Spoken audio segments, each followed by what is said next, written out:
In today's video, I'm going to teach you how to customize receipts on your Shopify store.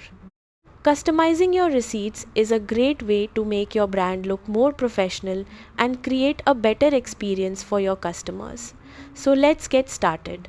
First, log into your Shopify admin dashboard. Once you're on the home page, look toward the bottom left corner and click on Settings. Inside the Settings menu, find and click Notifications.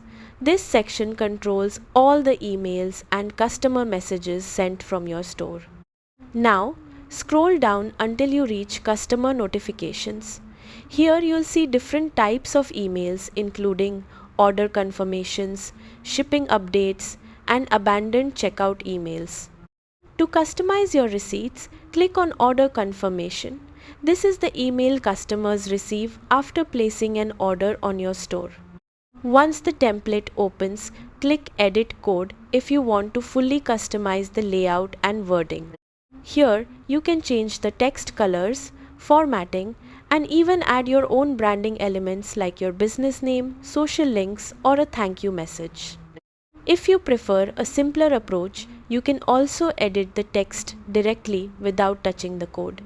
Add a personal tone that matches your brand style and make sure all important order details remain clear for customers. After making your changes, click Preview to see how the receipt will look when customers receive it. Once everything looks good, click Save. And that's it. Your Shopify receipts are now customized and ready to give your customers a more professional and branded experience. Thanks for watching and happy selling.